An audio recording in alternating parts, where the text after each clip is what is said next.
Hello everyone, and welcome back to this corner of Tevat. A new endgame mode in Genshin Impact, Stygian Onslaught, has just dropped and gathered quite divisive reactions, at least from English-speaking player base.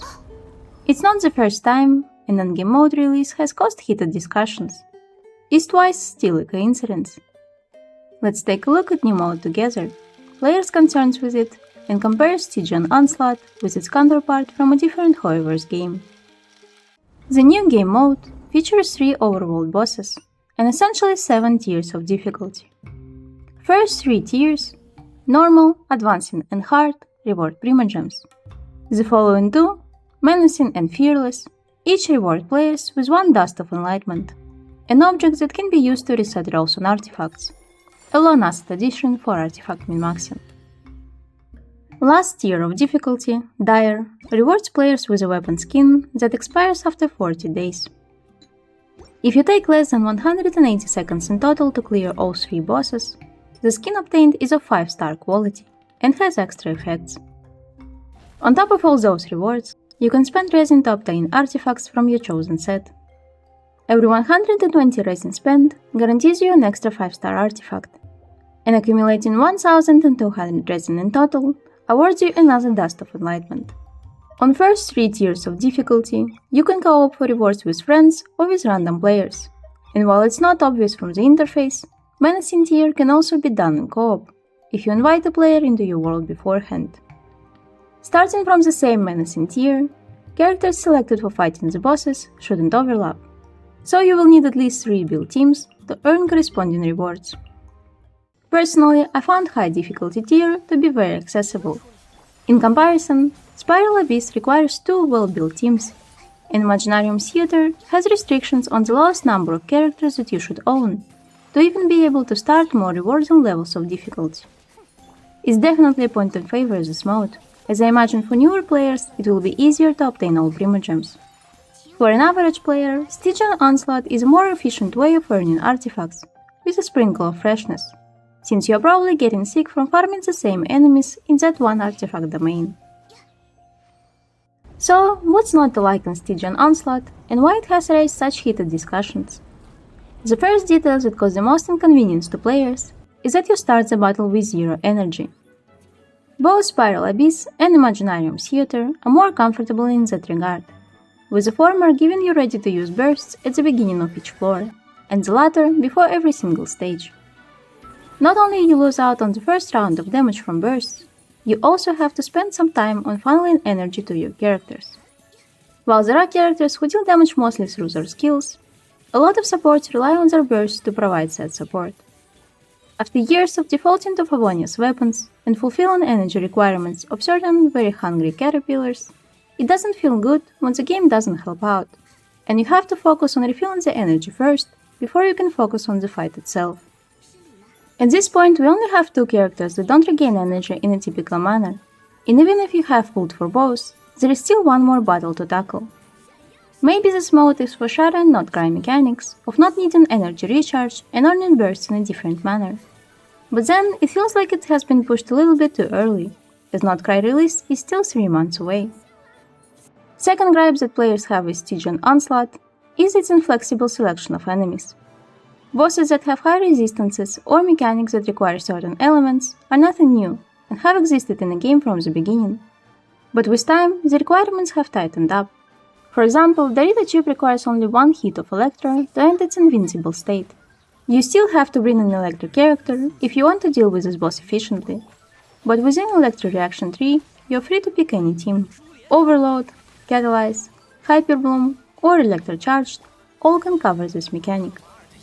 Compare that to Lava Dragon, an Overseer device that are featured in the mode's debut.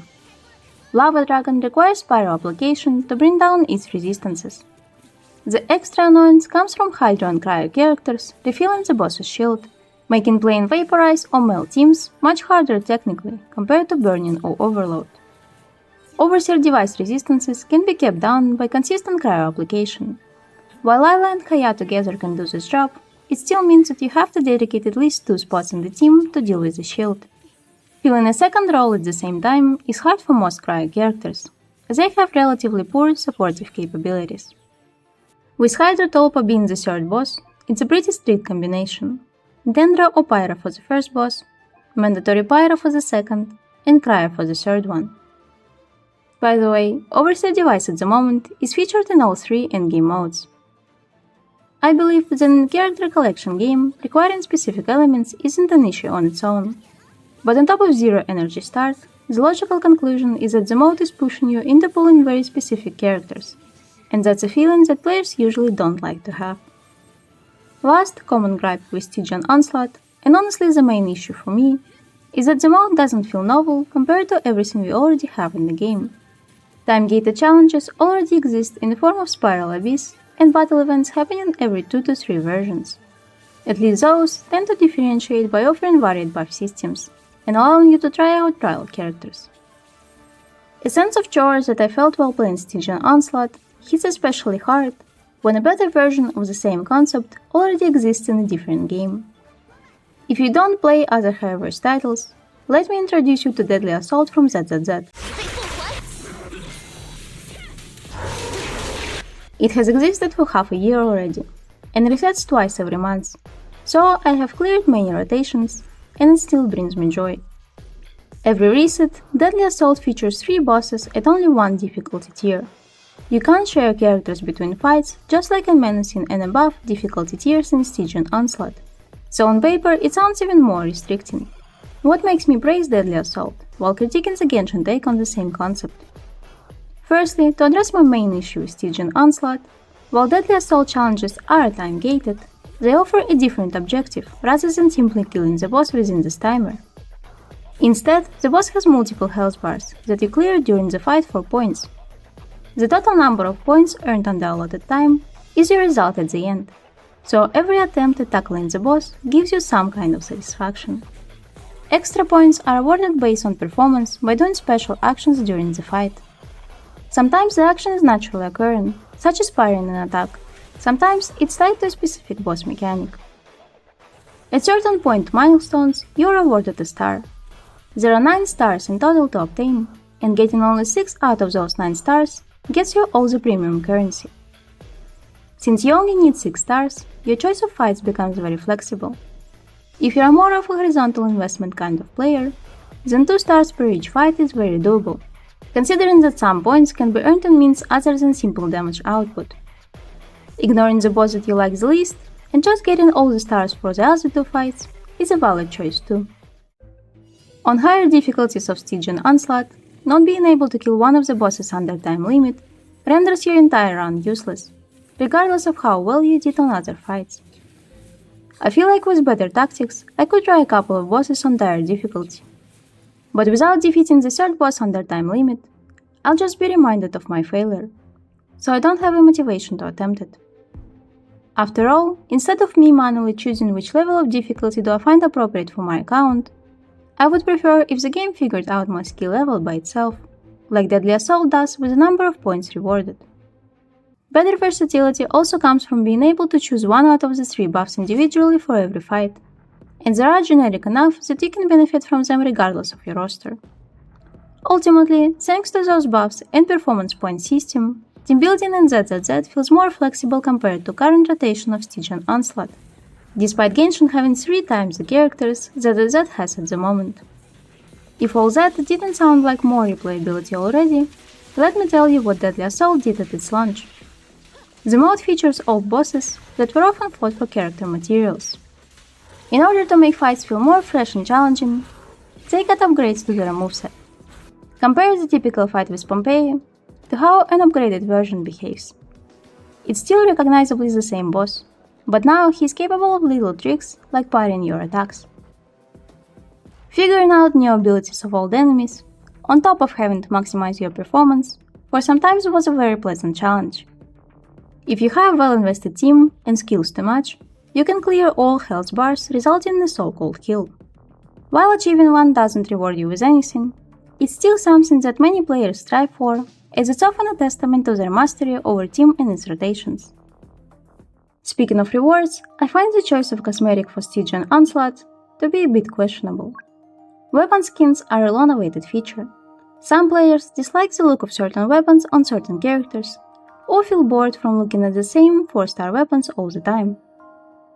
But since this feature is indirectly locked behind the paywall, it's not accessible to free-to-play travelers. But it's exactly players like that who would benefit the most from this cosmetic, as having signature weapons is practically a must for clearing dire difficulty, and those are often tailored to best suit their owners. Because of the effort that went into designing and modeling weapon skins, I actually don't want for them to be temporary. But making them permanent and hardly accessible at the same time doesn't seem like it could become a popular decision. On topic of cosmetics, Imaginarium Theater, released a year ago, was also highly anticipated, but in the same manner had become a source for quite a lot of disappointment. From fulfilling entry requirements to building teams out of randomly added to the pool characters, the mode favors a wide roster. Players disliked sharp turn to horizontal investment, after years of spiral abyss requiring only vertical one. Playing non-optimal teams didn't feel fun. Ironically, a big reason for that is also rooted in energy requirements. Characters are usually optimized for their permanent teams, and not as standalone entities, and thus perform way worse with surprise teammates. Because of that, the buffs that could be obtained during the challenge didn't feel as impactful as fishing for proper teammates, practically removing the roguelike aspect of the mode. But with time, many players' concerns were addressed. Number of characters required to enter specific difficulty has been reduced. On top of that, you are now able to bring extras, allowing for more flexible team building on the go. Buff system has been overhauled, with more powerful enhancements and different upgrade routes being introduced. The cherry on top that flipped the script recently has been an addition of cryo and dendro reaction. Normally these two elements don't interact at all. In Theater, however, their new reaction is powerful enough to carry teams of under-leveled characters, and has strong visual effects. Its addition has sparked a speculation that it might be testing some very faraway characters kit. It made Imaginarium Theater feel important, and players are intrigued to see what's coming next. Time will tell if an addition of a new reaction will lead to something more, but all outline changes, combined with gorgeous interface design, made players come back to the mode, or at least not find it as irritating anymore. What's needed for Stygian Onslaught to feel better to play without changing its core concept too much? The most obvious change would be to grant at least some of the energy at the start, or maybe refill it for completing small side objectives. Having to clear all bosses under one total time limit would lessen the burden of having 3 perfect counters. That will allow players to attempt higher tiers if they are good at dealing with 2 of the bosses, giving them a head start for the least favorite fight. The highest tier of dire difficulty already does that, so the idea is in the air. On top of that, I would like for the boss's kits to become more creative. Hydra Tulpa getting a shield that kills your active character if you can't clear it fast enough is not a mechanic that makes me feel excited about tackling the challenge. Lastly, I wonder if a weapon skin as a reward would seem more impactful, if it was instead sold in the shop, with different difficulty tiers rewarding growing amount of currency. Clearing ultra dire difficulty could award you enough for a 5-star skin, while clearing only hard could require you to save up for multiple resets. Eventually, having different types of cosmetics in a shop would make attempting higher difficulties feel like a more justifiable time investment. Some travelers are asking, don't high-paying players deserve content made specifically for them? A better question is, don't we all? Hard, but fair and challenging endgame content is possible, as I've already shown you with my Deadly Assault propaganda. But we don't have to go to a different game to find examples of good engaging bosses. Local legends have been fan favorites throughout the last year. A lot of them have high enough health pools to be a brute force challenge for C6 characters. At the same time, having gimmicks that reward players for specific actions. Defeating most local legends feels like a true win of either Brawl or Brains, or even both, and that's a direction for the games that I like.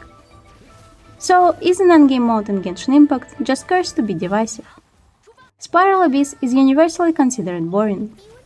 Genius Invocation TCG caused some hype at its release, but its popularity has been going down ever since.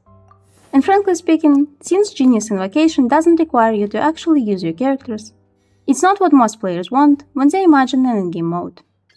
As we discussed, Imaginarium Theater has got some flack in the beginning, but recently has managed to get in players' good graces, after some tweaks, and most importantly, by introducing something actually novel to the game.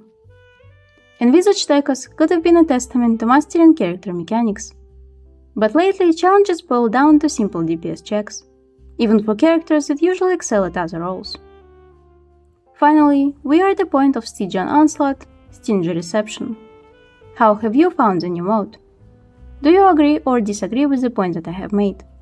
Please leave your opinion down in the comments.